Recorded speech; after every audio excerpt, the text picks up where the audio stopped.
So thank you all for tuning in. I'm Dina Beard, I'm the director of the lab. And I'd like to say that the lab sits on Ramaytush Ohlone land, now known as San Francisco. We extend our gratitude and respect to the many indigenous people who have stewarded this land for generations. Of course, we cannot reconcile a democracy based on genocide and slavery, and so we extend our resources to those who can demonstrate what the world might look like outside of that fundamental contradiction. So with that in mind, the lab provides significant funding to artists alongside the keys to our space and the option to revise any and all aspects of our operating model. So our current commissioned artists are playwright Asher Hartman, dancers Jose Abad and Keith Hennessy, and Tongo Eisen-Martin, who we will hear from tonight. So this work is entirely supported by our community. Please consider signing up for a membership or making a donation on our website. 100% of the money that you give goes directly to artists. So we invite our activists and artists to these forums to offer their proposals across many different contexts, but we really need you, the audience, to help us make sense of the ideas they put forward. So please use the Q&A button at the bottom of your Zoom screen to ask questions, or if you're watching on YouTube, you can ask questions in the comments section. And as a reminder, the lab can offer real-time translation and live closed captioning when requested in advance. So please reach out to us at TheLabSF at thelab.org so that we can make arrangements. But for now, I'll put a link in the chat to a transcription service available online. But today, I'm so glad to have Gerald Horne and Tongo Eisen-Martin joining us tonight from Houston and San Francisco, respectively. I'm continually inspired by their work. Gerald Horne is an American historian who holds the John J. and Rebecca Morris Chair of History and African American Studies at the University of Houston. He writes about topics he perceives as misrepresented struggles for justice, in particular communist struggles and struggles against imperialism, colonialism, fascism, racism, and white supremacy. Tongo Eisen-Martin is a poet, movement worker, and educator.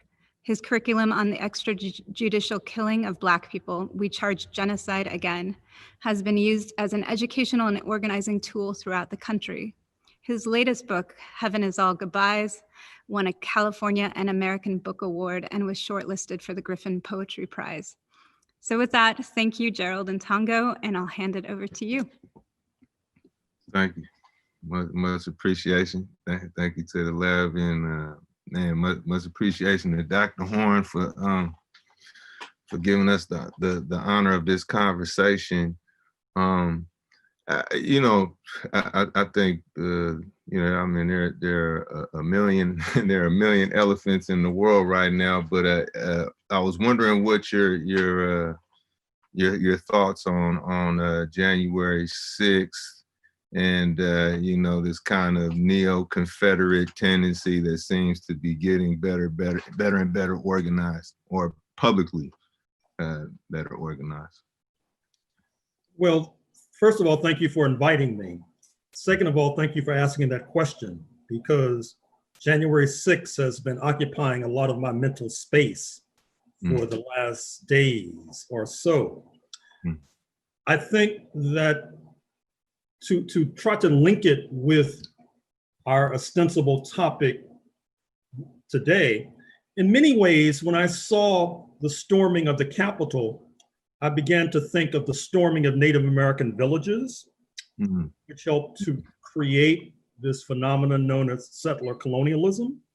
I began to think of the storming of villages in Africa, leading to the enslavement of our ancestors and their free labor for centuries.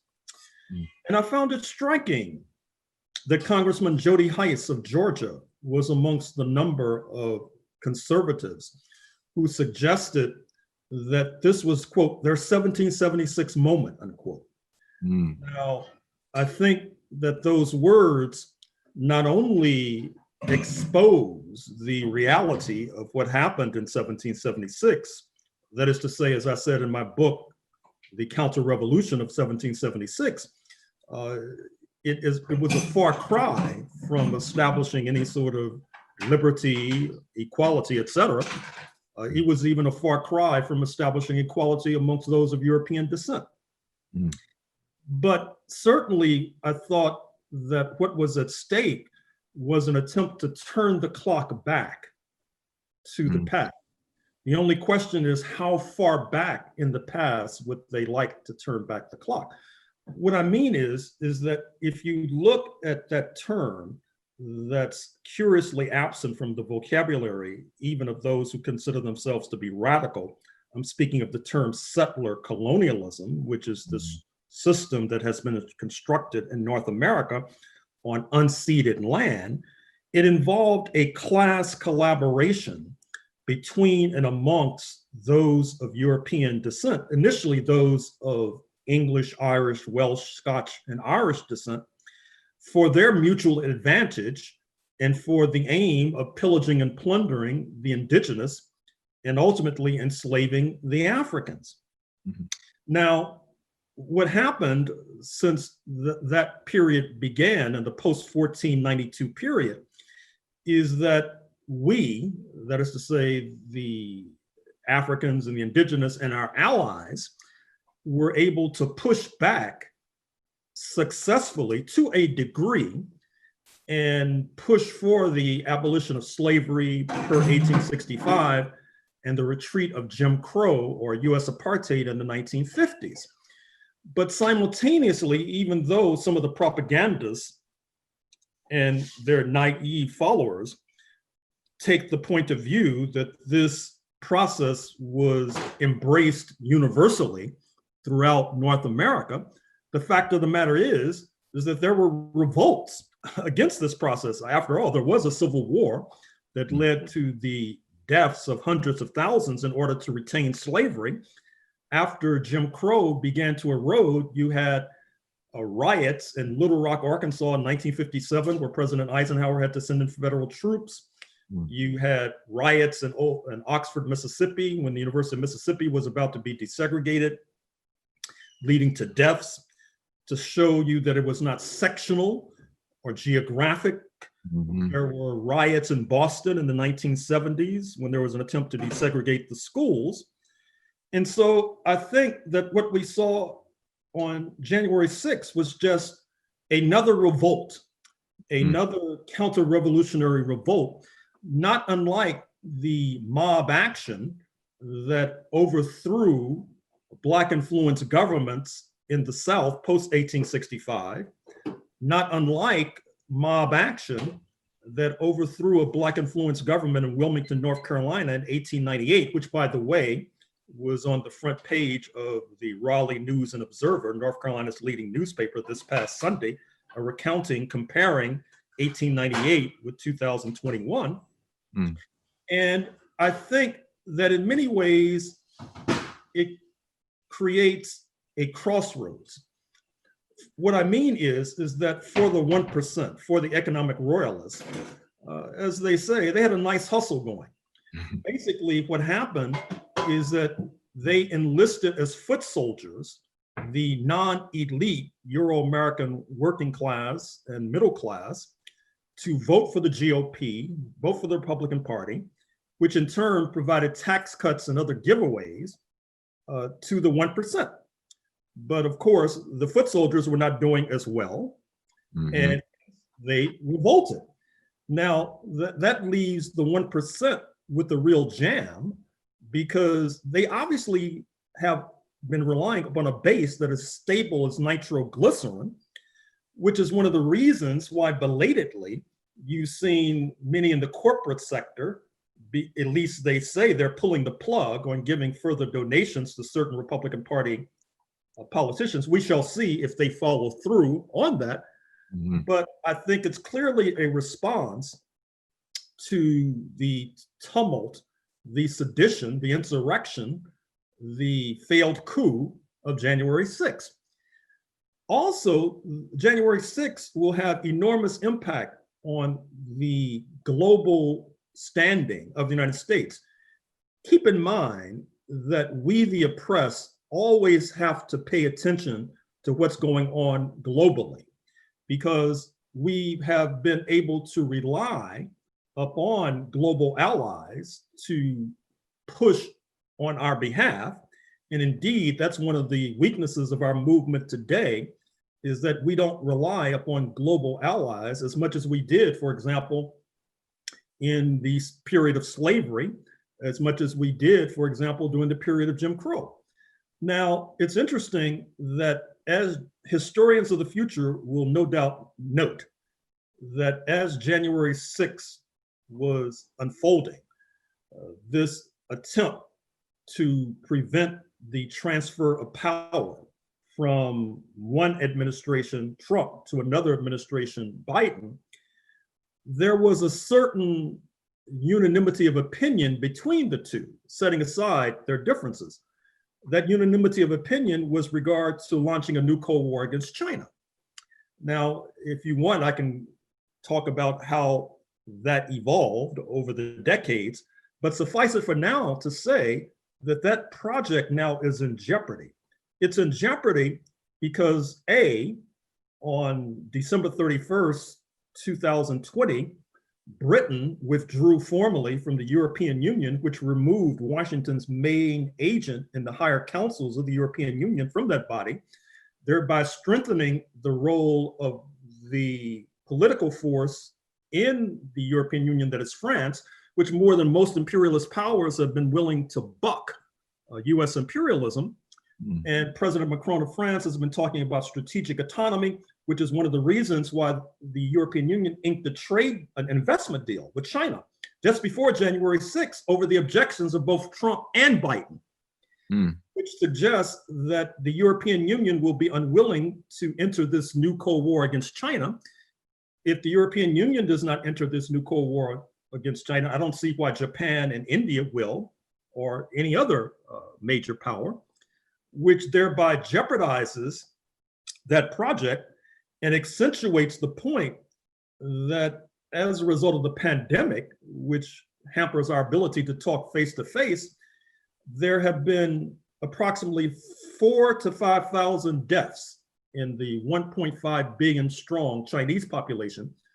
You have that 4,000 to 5,000 figure as one day in the United States of America, or correspondingly, the total of the Bronx, New York, since January 2020. At the same time, the Chinese economy is slated to grow by 8% in 2021 as it recovers. We can only hope the United States will recover by the summer. So I say all this to say, to answer your question, that I dare say that historians of the future will no doubt see January 6th as a hinge moment in not only US history, but global history. And the only question is, will our movement be able to adapt to this fast moving, fast changing situation, or will we be stuck fighting previous wars and with previous mindsets? Now, I could probably talk for the rest of our session on this topic, but I'll stop there because I know you have other things in mind. Well, just a quick follow-up. So this neo-Confederate tendency, definitely more organized than than they would have you believe. Definitely more, seriously collaborated with. But as far as the ruling class goes, how deep is that tendency? Do you have, like, is the ruling class split? And also how long, because we also see how I don't want to call it goofy, but we see how that move it didn't have the sharp teeth. It didn't have the teeth to get them to the finish line. But now, how long will it take, do you think, for this neo-Confederate side? How long do you think for them to consolidate power so they can start making stronger moves? Well, point number one, stay tuned. The next few days are going to be quite rocky. I'm sure you know about the planned manifestations on January 17th, and of course for Inauguration Day. According to Congressman Andy Kim of New Jersey, there are more US troops in Washington, D.C. now than in Afghanistan and Iraq combined. And of course, you may want to examine that comparison further, because one of the imponderables in terms of our discussion is that the vanguard, if you like, of January 6th, the Proud Boys, the Boogaloo Boys, the Oath Keepers, the Three Percenters, the neo-Nazis, many of their leaders were trained militarily to fight in Afghanistan and Iraq. They were trained to resolve political disputes through the barrel of a gun. And inevitably, there has been blowback. That is to say, they brought those skills back to their homeland, chickens coming home to roost, to coin a phrase. And it's unclear, number one, what their ties are to the political leadership in Washington. Now, there's interesting anecdotal evidence. I take it, first of all, there are revelations emerging every day. Probably as I'm speaking, there are more revelations. One of the latest revelations is that Congresswoman Mikey Sherrill of New Jersey said that on January 5th, she detected, and she's has a military background, she detected reconnaissance teams being shepherded by members of Congress, because the Capitol is very complicated, all sorts of nooks and crannies. And by the way, a former Black Capitol police officer found it curious that only Democratic Party officers were trashed and none of the others. Others found it curious that even after the siege, about 139, 140 members of Congress decided that the election should be re-examined. In other words, they were going along with the demands of the invaders of the Capitol. And Congressman Clyburn of South Carolina, the leading Black Caucus member, found it curious that the invaders found his hideaway, which has his name is not on the door, and they ignored his office. The new QAnon member from Colorado has been accused of tweeting out where Nancy Pelosi was located at a particular moment. Of course, your homegirl was a target, apparently, of the invaders. And clearly the ruling class is split, but I'm not sure if the dominant wing of the ruling class, and some of my friends on the left say the dominant wing of the ruling class is ready for Trump to go. I don't dispute that, but it's unclear to me whether or not they'll be able to prevail. This is a fast-moving story. One of the latest revelations is about transfers of $500,000 in Bitcoin into the virtual wallets of key right-wing figures, apparently from comrades abroad, right-wing comrades abroad. So obviously there needs to be a thorough investigation. I would hope that members of Congress who barely escaped death, because that's the import of the story in the Wall Street Journal this morning, that some of the congresspersons felt that they were either seconds away or a few feet away from expiring or being forced to expire. So I trust that that will lead to a thorough investigation. And because, as I said, we're not out of the woods yet by any imagination, by any stretch of the imagination. What does it look like for our side of the contradiction as far as organizing? What would Black revolutionary movement look like now, and adjust adjust our politics to these heightening times? Well, to return to a theme I introduced a few moments ago, I would hope that we would be trying to rally our allies and comrades abroad. One of the things that the now departed Bay Area-born Black Panther Party tried to do during its brief stay, so to speak, was establish relationships with Cuba. As you probably know, Assata Shakur, who is being chased by the US authorities to this day, has found exile in Cuba. And indeed, when Secretary of State Michael Pompeo put Cuba back on the terror list. Part of the Bill of Indictment was Cuba's failure to return Assad Shakur to these shores. In that regard, something has happened that is worthy of scrutiny, which is that Secretary of State Michael Pompeo had to cancel a trip to Western Europe to meet with so-called allies because they saw them as the representative of a coup plotting government. That speaks to the debate that's taking place at the Human Rights Council of the United Nations as we speak with regard to putting the United States in the dock because of police terror against our community in particular. Now, to a certain extent, our side, like revolutionaries, have been supporting that United Nations action, but there are others that probably don't even know about it. So I would say that reestablishing our international networks has to be a key priority of any sane Black revolutionary. Secondly, I think we need to put pressure on Black mainstream organizations to engage in an agonizing reappraisal of their history.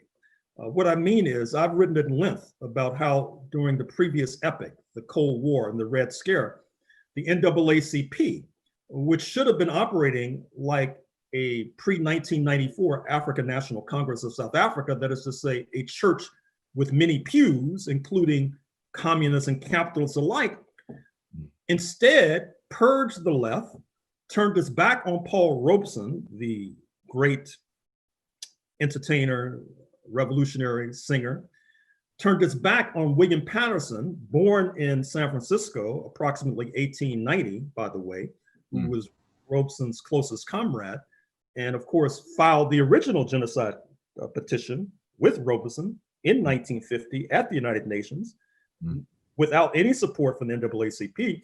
The NAACP should be compelled at this perilous moment to reassess its history, to apologize for turning its back on radicals of the past, and then take affirmative steps to reformat that conservative policy and to welcome within their ranks the radicals and revolutionaries that they've shunned. I would also say that the radical and revolutionary forces in our community should be trying to ally with our brothers and sisters who are part of the trade union movement, who are part of the working class movement. I took particular interest in the fact that in mid-June 2020, the International Longshore and Warehouse Union, headquartered in San Francisco, probably within walking distance of where you all are sitting, shut down ports from Seattle to San Diego in solidarity with Juneteenth, the anniversary of the abolition of slavery, according to some, and also in solidarity with Black Lives Matter. We have probably more brothers and sisters in trade unions than we do in so-called civil rights organizations like the NAACP. Now, of course, there is a coalition of Black trade unionists. It could stand some revolutionary fervor, in my humble opinion. And I would say, finally, that all of us really need to be involved in systematic political education. That can be done through the trade unions, that can be done through the church, that could be done through student associations. And part of the aim should not only be to acquaint ourselves with the volumes of revolutionary literature that provides instruction for us as we move forward, as we march forward, but also I see this as a predicate to return to my original point, which is reestablishing these ties overseas with our comrades and allies, with Cuba in the first place. After all, it's only 90 miles from South Florida, but of course going beyond that as well. And I think that they will be more than eager to accept our outreached hand once we extend it. What are some what are some glaring weaknesses that you see in the settler colonial project today that can be taken, that resistance can take advantage of?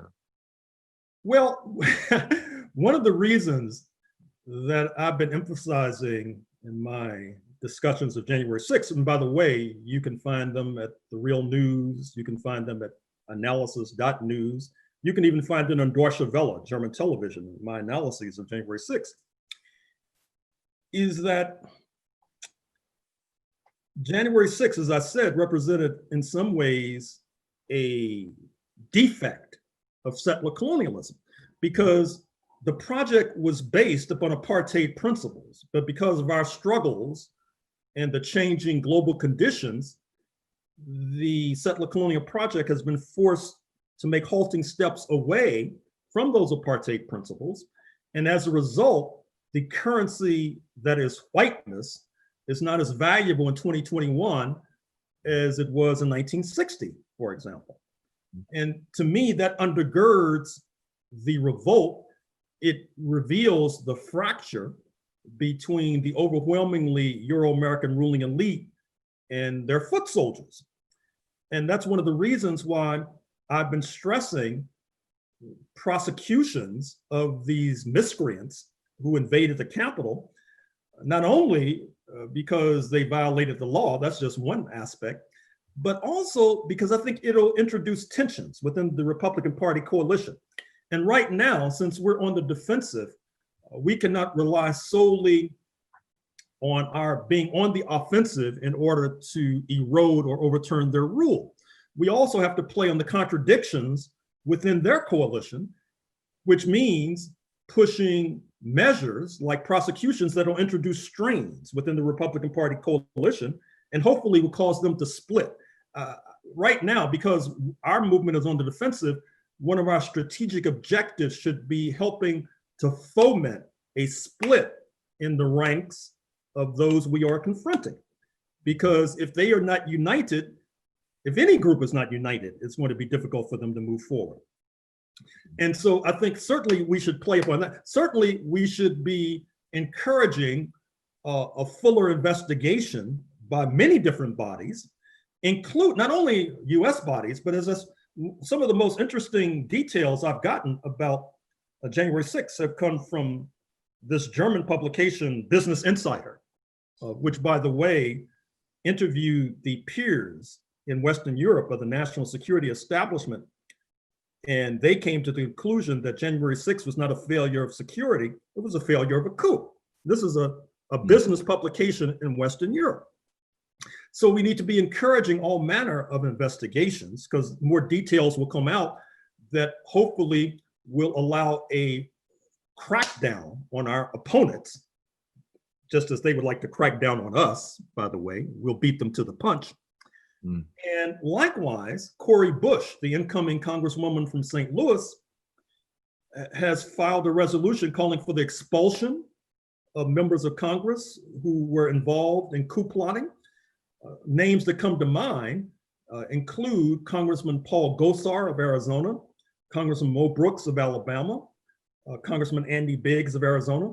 And by the way, for those who write screenplays, I understand I'm talking to artists, when you write your screenplay about January 6th, you must write a role for the man once known as Ali Akbar, now known as Ali Alexander, who, according to the Washington Post and his own admissions, he helped to cook up the scheme. He's a Black American, by the way.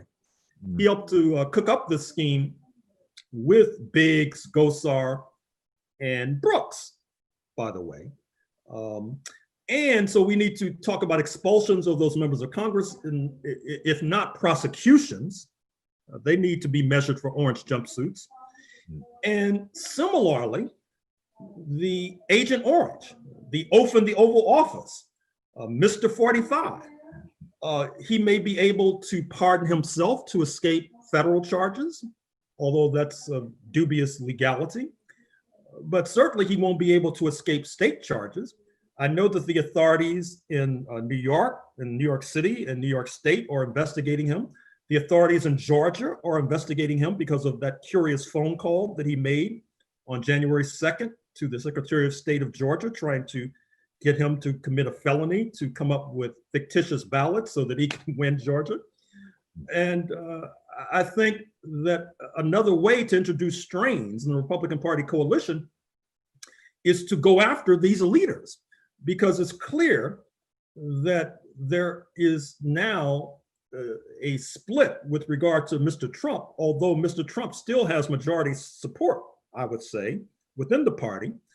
But 10 members of Congress who were Republicans voted for impeachment yesterday. That rift needs to be exploited. And so there are all sorts of contradictions and tensions and fractures in the ranks of the opposition that we need to take advantage of. And I trust and I hope that the Democrats, who, by the way, I could spend the next hour detailing, if not lamenting, their many omissions and failures. But I trust and I hope that since many of them came within a hair's breadth of being executed, that would focus their minds tremendously and compel them to be energetic in going after those who had mayhem in mind. I think that they should take seriously the fact that some of the invaders had plastic handcuffs, that there was a gallows constructed on the grounds of Congress, that the Bible for the ultra-right, Turner Diaries, envisions a scenario where political leadership is executed en masse. I take it that they will take seriously the fact that some of the invaders had homemade napalm. For what reason they plan to use it on January 6th remains unclear. I hope that they reference what happened in Lansing, Michigan, just a few weeks ago, when a number of militiamen were detained after a plot was exposed of supposedly invading the Capitol in Lansing, blowing it up in a made-for-television extravaganza, and then kidnapping members of Congress, members of the state legislature, kidnapping Governor Gretchen Whitmer of Michigan, putting her on trial and executing her. I mean, it's still hard to believe that so many were not taking these forces seriously. And I hope that January 6th was a wake-up call, and that now these forces will be taken seriously, because, as I said, we're not out of the woods yet. If people think that, oh, the plot was exposed January 6th, we can go back to sleep. This is just the beginning. I guess to go back and forth from one side of the principal contradiction to the other, about this political education you were speaking about earlier. You know, today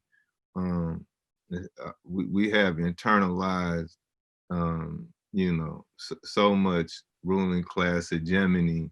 A lot of our movement people, or some of the implosions that we see all over the place with movement organizations, even potentials, can very much be traced back to ideological kind of weaknesses and this type of thing. Do you have a prescription for political education that could really shore up our ideological clarity in movement practices?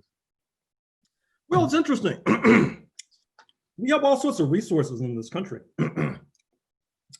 I recall, you know, by the way, I used to live in the Bay Area. And I remember working with the Black Panther Party. And of course, they had political education, a part of which involved watching the Battle of Algiers, for example. And even though, you know, I write books, and so I encourage people to read, but I've been made to understand that some people prefer to ingest learning visually. So I think that folks should be made aware that there are so many worthwhile documentaries and narrative films that are highly educational. I mean, just to cite a few off the top of my head, I mentioned the Battle of Algiers, the Ava DuVernay documentary, 13th, on the prison industrial complex, for example, and how it's ensnared and entrapped so many Black Americans. Mm-hmm. Even her piece on the so-called Central Park Five, which is a dramatization of this frame up of these Black youth in New York in the 1980s, when they see us. I mean, I could go on in this vein. Mm-hmm. So someone needs to structure a documentary series or a narrative film series going from the 1500s forward up to 2021. Likewise, to return to my jurisdiction, someone needs to formulate a syllabus. Now, I don't want to engage in false modesty, so you could do worse than starting with my book on the 16th century, The Dawning of the Apocalypse, then going to my book on the 17th century, The Apocalypse of Settler Colonialism, then going to my book on 1776, The Counter-Revolution of 1776, then going to my book on the Haitian Revolution, Confronting Black Jacobins, because that was a turning point, certainly in the history of Black people, if not the history of working people and revolutionaries worldwide. Then I would look at my books on 20th century communists and radicals, biographies of Paul Robeson, William Patterson, Shirley Graham Du Bois, etc. Looking comparatively at my book on Southern Africa, which deals with the struggle to overthrow white supremacy there, and also my book on Zimbabwe, which deals with the same subject in the former Rhodesia. And so that's just one person. And obviously there are other people I could cite or that others could dig up. But I think that would be a useful beginning. Mm-hmm. Are there any revolutionary movements or resistance movements that you've seen now that have impressed you? Well, certainly the pre-1994, and I keep using that phrase, pre-1994, South African Communist Party and African National Congress. Now, of course, they came to power at a very fraught moment. As I said in my book on Southern Africa, it's no accident, as historians like to say, that Mandela is freed as the Berlin Wall is collapsing, because the apartheid rulers knew that the major backup for the forces in South Africa, that it was collapsing. But pre-1994, for example, look at the work of Govan Mbeki, M-B-E-K-I, the late Govan Mbeki, who was a leader of the South African Communist Party and the African National Congress. Or for that matter, look at the works and biographies of the late Samora Machel, M-A-C-H-E-L, Samora, S-A-M-O-R-A, the founding father of modern Mozambique, for example, who of course was assassinated by the apartheid authorities in the mid-1980s. Or in Angola, where many of our roots rest, more than we realize, a significant percentage of African Americans, actually Angolan Americans. It's no accident, as we like to say, that a major prison in Louisiana is Angola State Prison. I mean, you bring them from Angola and then you put them in a prison called Angola. But look at the writings of the founding father of independent Angola, Agostinho Neto, N-E-T-O, for example. And of course, I would be remiss if I neglected once again the Cuban revolutionary process. I wrote a book on Cuba, which of course I recommend, A Race to Revolution in the United States and Cuba during slavery and Jim Crow. Certainly the many writings and biographies of Fidel Castro, the late Fidel Castro, retain significance. And of course, the Cuban intervention in Southern Africa militarily turned the tide against the apartheid forces and the forces of US imperialism, beginning in the 1970s and continuing for years thereafter. So since I'm speaking to folks in San Francisco, I should also mention Katayama Sen, K-A-T-A-Y-A-M-A, Sen, S-E-N, who was a founder of the Japanese Communist Party. He was of Japanese ancestry, the US Communist Party, and the Mexican Communist Party. A fascinating life, fascinating writer. I'll stop there. No, I understand. We'll have to do our digging.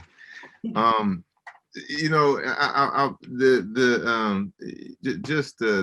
as far as like the craft of history, I'm really curious. Just how do you experience history? How do you you know, how do you engage these ideas? How do you keep track? Is there a thread beyond just, you know, the collection of fact that you employ? Mm-hmm. Well, sure. I mean, I have a framework. I mean, I find the processes relied upon by Castro and Kwame Nkrumah and Agostinho Neto and Amilcar Cabral and Govan Mbeki, that is a socialist-oriented framework. I find that very helpful in terms of teasing out class contradictions, teasing out the permutations of white supremacy. But I think that should be a guide to how we approach history. At least that's my thinking. Because I do think you need a framework. And also, you know, I did a webinar with Ishmael Reed, who's one of your neighbors. Mm-hmm. And it was on his send-up of Hamilton, the fabulously profitable musical. You know, Ishmael did a send-up of it. And you can find this on YouTube, our session. And one of the things I pointed out, so I'm doing this book on Texas. And so I'm going into the book with this idea that there was solidarity between and amongst the enslaved African population and the indigenous population fighting the settlers in the 19th century. Mm. And that's true. But I also found evidence of Africans, enslaved and otherwise, aligning with the settlers against the indigenous. Now, I could, you know, what the mainstream historians do, they have a theory of the case. And when they encounter evidence that conflicts with their theory, they ignore that evidence because they're pursuing their theory. But my approach is to try to explain what contradicts my theory, because I feel that that'll be helpful to audiences. Because, you know, I'm writing for a global audience. I'm writing for a revolutionary audience. I'm writing for a Black revolutionary audience. And they may encounter contradictions in their own work. And hopefully, if I can explain this contradiction, it'll help them to understand the contradictions they're ensnared by in 2021 going forward. Mm. So in sum, I think it's important to start with an outlook, to start with, as I said, a theory of the case. But if you run across evidence that conflicts with your theory, I suggest you try to explain that evidence rather than discard it, because I'm sure you know the saying about the fictional French intellectuals who tell you, well, I know what you're saying is true in fact. The question is it true in theory? Mm. In other words, they put their theory of the case above all. Mm-hmm. And here's another joke. Since I've been talking about Cuba. So one of the Cuban jokes is, this is relevant to January 6th.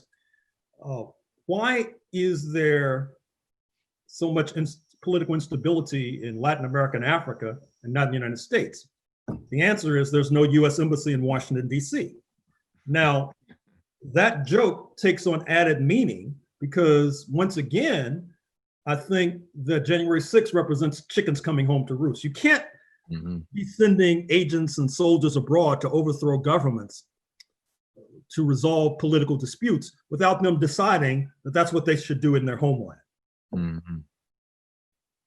What have you seen this commitment to historical materialism in other other historians, writers, just people, other people's craft who you might dig? Oh, sure. You want me to cite some? Yeah, please. Well, first of all, you know the old saying that some people speak prose even though they don't know what the word prose means. And some historians engage in historical materialism, even though that term means little or nothing to them. And the list I'm about to cite, that last statement doesn't necessarily apply to, but it will apply to some of the people that I mentioned. So certainly with regard to my peers, I admire the work of your fellow Californian, Robin Kelley of UCLA. I admire the work of David Roediger, Roediger, who writes on whiteness, basically writing about white supremacy, but writing on the construction of whiteness. Likewise, with regard to the construction of whiteness, I found very illuminating the book by Nell Irvin Painter, The History of White People. Very interesting. I found useful the book by Roger Kieran, Keeran, The Communist Party and the Auto Workers Union. Let's see, who else?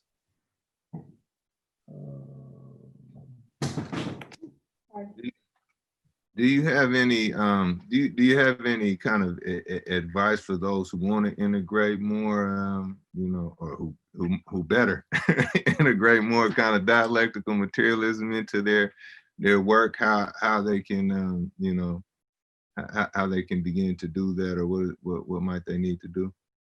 Well, hopefully we're at the end of this.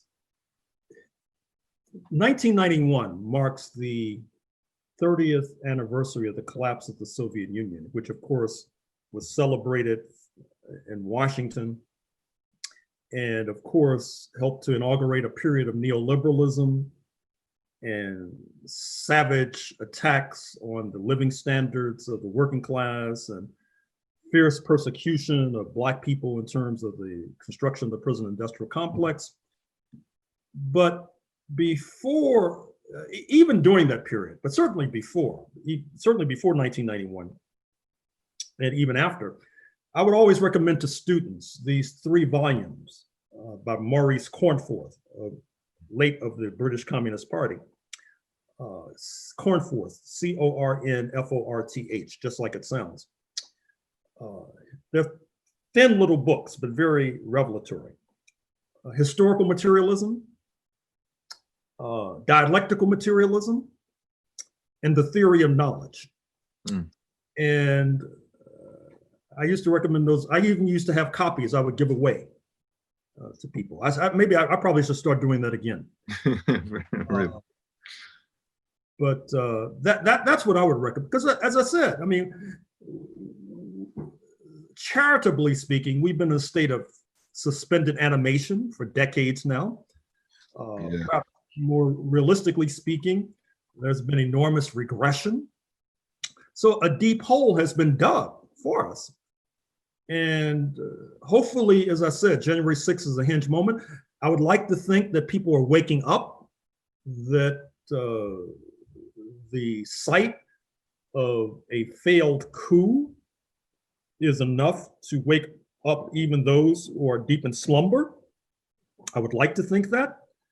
And certainly, I would hope that those who are eavesdropping on our conversation will take that to heart. I should actually, if we have apologies to people in the audience who had questions earlier, I should have asked for them. So if you have questions, please type them in the chat, and I will read them. While we're waiting, I guess, while we're waiting for people to get enough courage together. What history has been so alienated from a lot of modern psyche. There's a lot of kind of just ahistorical mentality running rampant. How did we get to that point, and how can that be remedied? Well, I mean, I think it's obvious how we got to that point.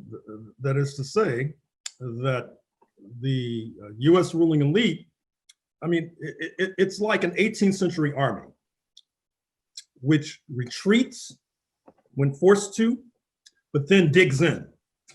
And then you have to push them after that position, and then they retreat, and then they dig in. We have not been able to get them to the point where they surrender. Mm-hmm. And I think that one of the tools that they have used has been obviously through their wealth. It's amazing the number of people you can buy off for $75,000 a year. Mm. And or cheap. What'd you say? I said, or cheaper than that. Or cheaper than that. Yeah, I was trying to make people look better. I mean, saying that they sell off for $25,000 a year doesn't sound too good. But and so it's obvious. I mean, they use this reward system. You know, they reward those who go along. They punish those who don't, and that is just the nature of the beast.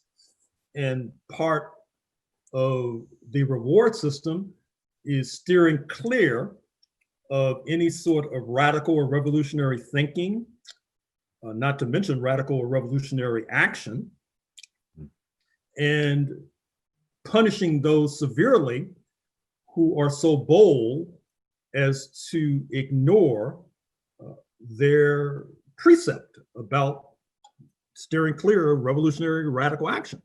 So I think it's rather obvious what's transpired in recent decades. Mr. Wilson, you have to type your question into the chat box. Until you do, how might U.S. hegemony end?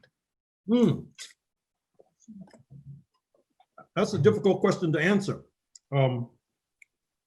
because now I have to engage in speculation. Hopefully it'll be informed speculation.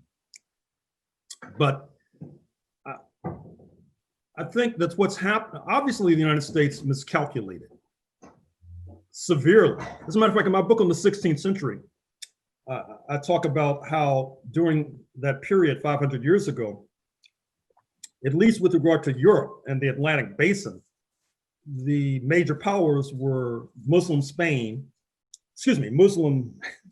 Turkey and Catholic Spain. Of course, Spain had been ruled by the Muslims up until 1492.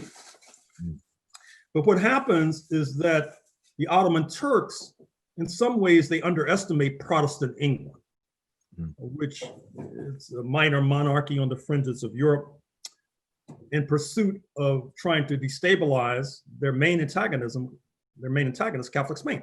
And so I draw an analogy between what happened during the Cold War, where the United States was obsessed with Moscow. So approximately 50 years ago, National Security Advisor Henry Kissinger is dispatched to China. An entente is brokered with the People's Republic of China against Moscow. In return, China gets massive foreign direct investment, which has now created this juggernaut that's in the passing lane. And of course, China, and I'm not anti-China, by the way, far from it. Matter of fact, I've been accused of being in the tank for China, but that's not true. But in any case, China, of course, pays US imperialism back. It attacks Vietnam after the United States is ousted from Vietnam in 1975.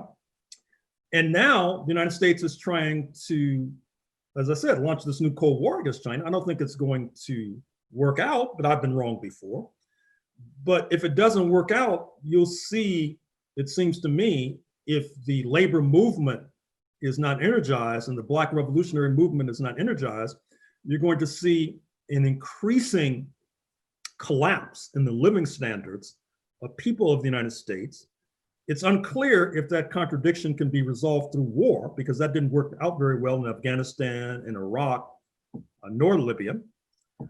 But I think this is one of the signals from January 6th. It could be resolved by, as opposed to shedding blood abroad, shedding blood at home. Particularly since the forces at home are less organized than the forces overseas. And so we're sort of a sitting duck right now, an easy target, if you like.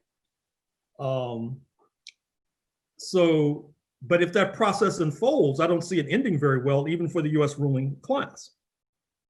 I see continued devolution. And just like Ottoman Turkey was once one of the major powers, now it's, I guess, in the top 15, you could see something happening with regard to US imperialism, a steady decline. And particularly since this happened on January 6th too, there's a tendency in the US ruling elite to overreach.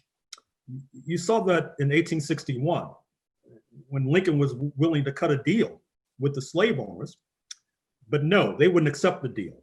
They decided to overthrow Lincoln so that they could keep expanding slavery. And then they lost everything. At least they lost their enslaved African property. Let's put it that way.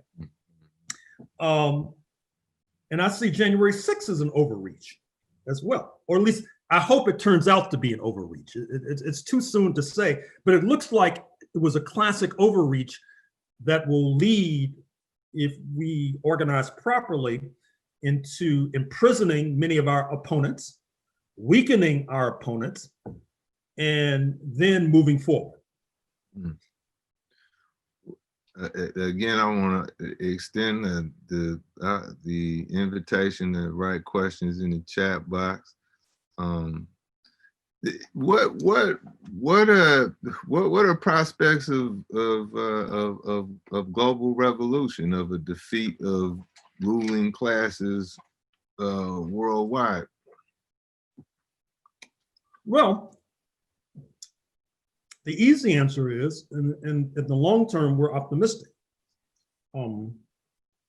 There's some heartening signals, despite the look at our hemisphere. In Bolivia, as you know, we had a comeback after the coup against Evo Morales. I expect a comeback in Brazil by the Workers' Party because of how Bolsonaro has done worse in handling the pandemic even than his comrade, Agent Orange. In Argentina, a hopeful sign was the fact that patriarchy took a beating with the restoration of women's reproductive freedom. The Communist Party of Vietnam is holding its Congress, as is the Workers' Party of North Korea. And as of now, it does not seem to be any external challenge to their rule. In India, you see that the BJP and the Hindu nationalists are under siege by the farmers. That bodes well for the future. Of course, Prime Minister Modi is a close comrade of Mr. Trump. As noted, with regard to the European Union, I know that many on the left in Britain were in favor of Brexit, and many were opposed. But in any case, objectively, Brexit is going to cause many problems for London. And as noted, it's going to strengthen what President Macron calls the strategic autonomy of the EU, so it could better confront US imperialism. And note there, the conflicts between Airbus and Boeing, between SAP of Germany and Oracle, Silicon Valley. Note as well the attempts by France to slap higher taxes on Amazon, for example.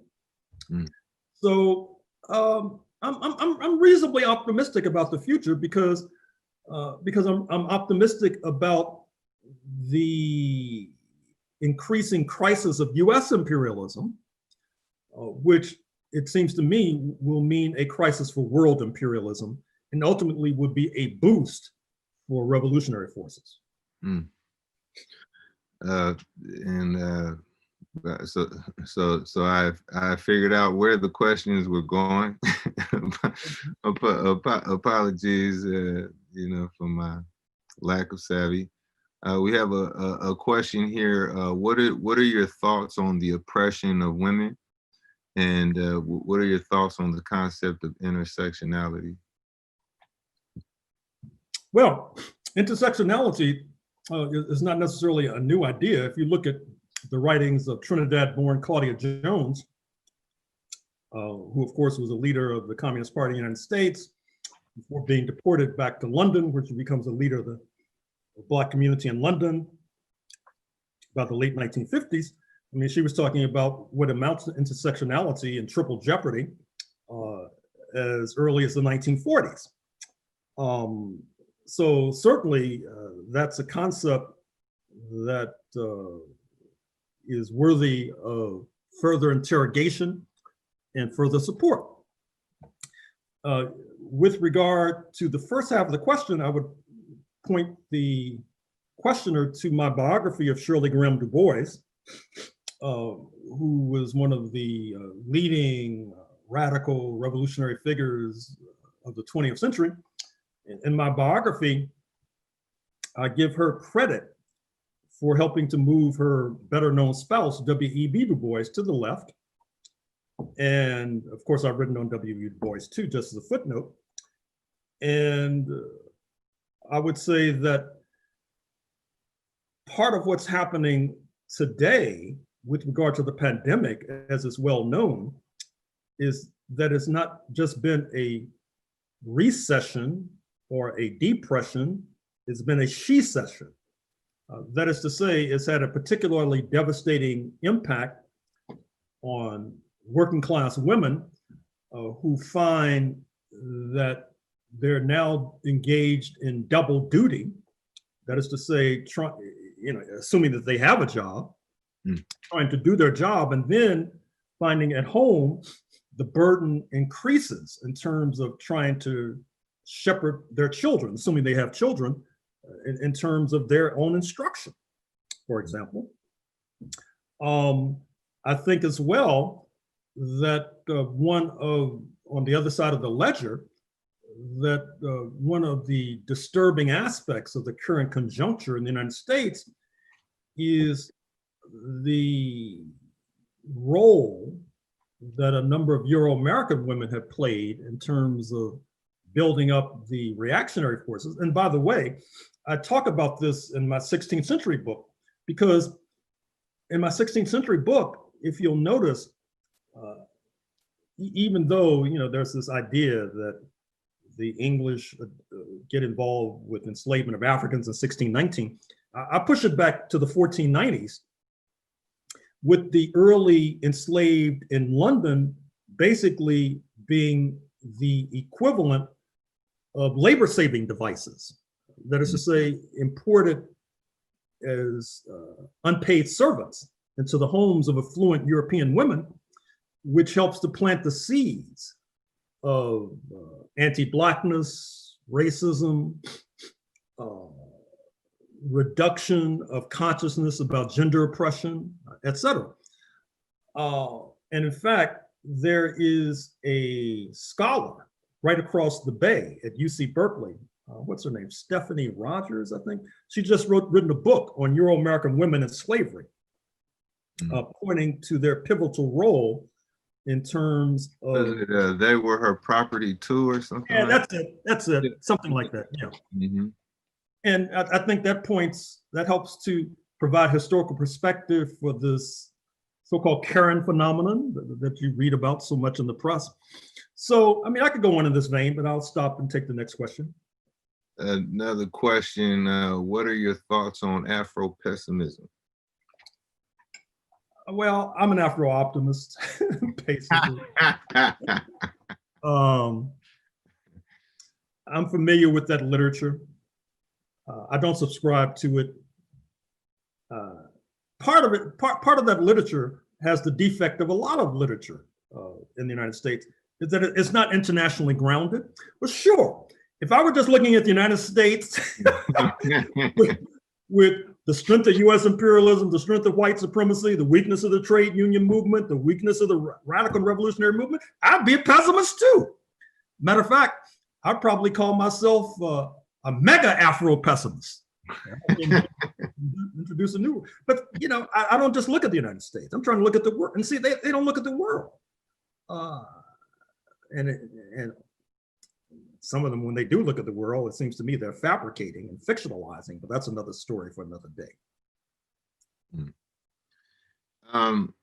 Another question. I'm gonna kind of summarize, but basically, you know, having, you know, so many of us having really internalized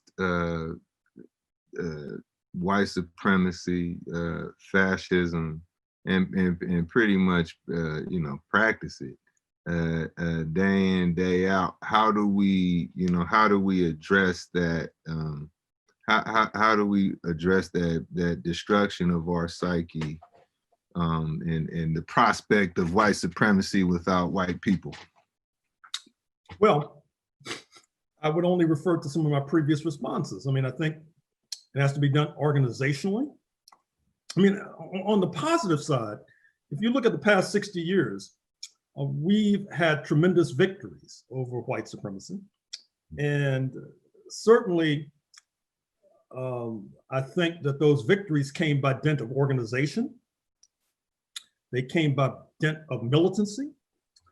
They came by dint of education and reading and study groups, for example.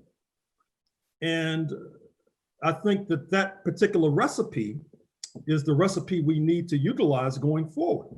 Because, you know, starting, I guess, in the late 1980s, I started writing these pieces about what I call the crisis of white supremacy.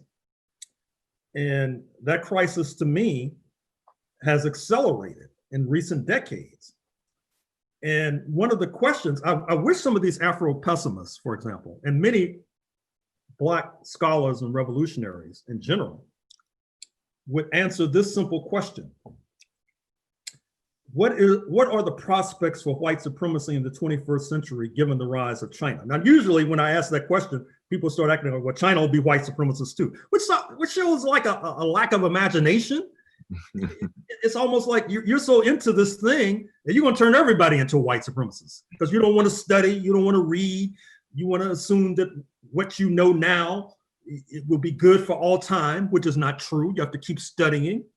As I said, when you come across contrary evidence that conflicts with your theory of the case, you shouldn't just shunt the evidence aside. You should try to understand that evidence. And so that the person who asked the question about Afro-pessimism, they should ask one of these Afro-pessimists that question. Not only ask them, but ask them to write about it. Go on the record, because anybody can talk. Go on the record. Put something down in black and white. Right on. Well, someone tuning in would like your take on, you know, the burning of the 3rd precinct in Minneapolis and you know, the uprisings of the summer. Well, I would like to think it's a turning point. I mean, certainly the global response was heartening. The simultaneous demonstrations in Western Europe and Australia, et cetera.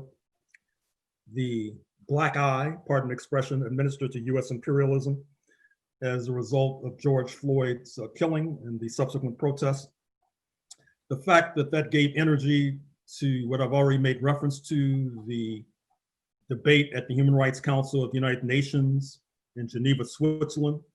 The fact that in Portland, for example, where you've had this amazing train of protests since May 25th, raising up slogans like stolen people on stolen land. Because it's interesting, to the discredit of a goodly number of revolutionaries and radicals, many of them really haven't tackled the question of settler colonialism. They haven't tackled the question of indigenous dispossession. I mean, believe it or not, trust me, many of them have not. All you have to do is look at what they've written.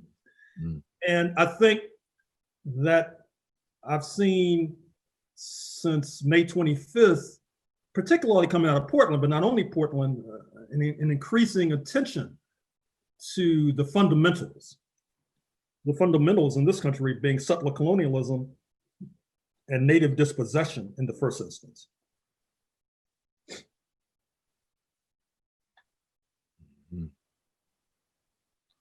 Oh, is there another question? Yeah, yes, there is. I mean, there's several. I'm gonna get word of advice. The best questions are the short ones. So now I have to do these little calculations. But what could you speak on? What's your opinion of contemporary labor movement, class collaboratory practices, and the implications of gig economy, and and how nonprofits figure into this picture? Well, interestingly enough, with regard to the so-called gig economy, I wrote a book some years ago called Class Struggle in Hollywood. And it's about the labor movement in the film industry and how it was broken on the wheel of repression, red baiting, anti-communism, etc.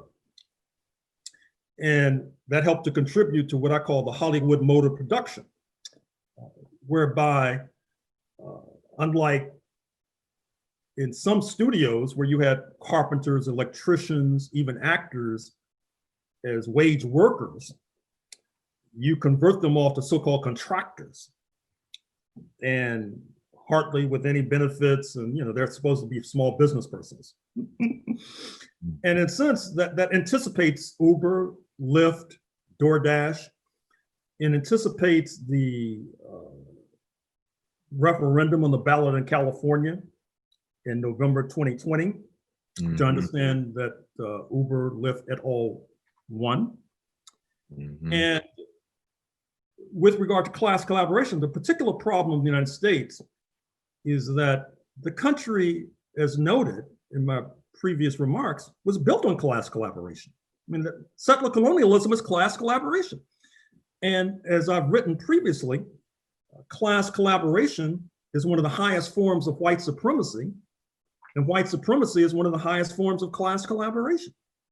What I mean is that class collaboration and settler colonialism involves Europeans of different class backgrounds collaborating for their mutual benefit to dispossess the Native Americans. I mean, it's just like, I was reviewing a manuscript by comrades the other day, where they were speaking positively of the Homestead Act. And you'll find this amongst many revolutionaries, I'm afraid to say. The Homestead Act, 1860s, whereby the government, the Lincoln government, basically dispossesses the Native American and then parcels out the land to poor Europeans. And we're supposed to endorse that, you see, when actually it's really just another form of class collaboration. And so part of the problem in the United States is that class collaboration is sort of normalized. It's even seen by revolutionaries as a positive good, at least historically. They wouldn't say that about 2021, I don't think.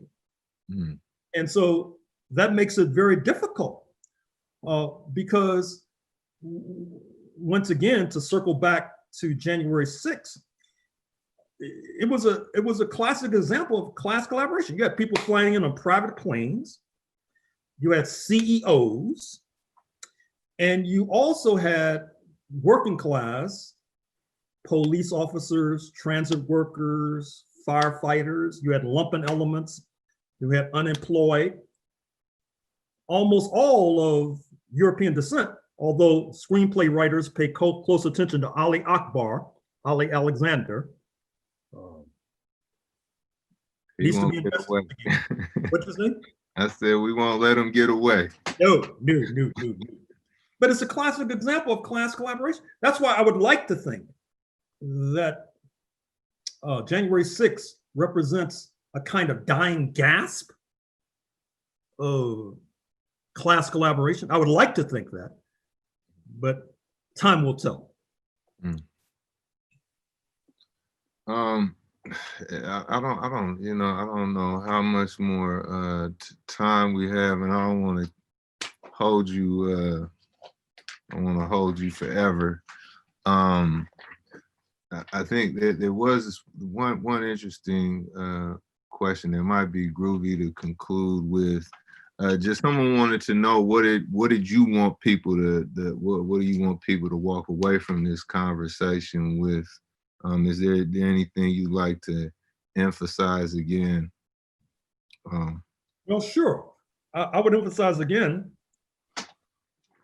organizationally, we need to strengthen our ties internationally with our neighbors across the Florida Straits in Cuba in the first instance.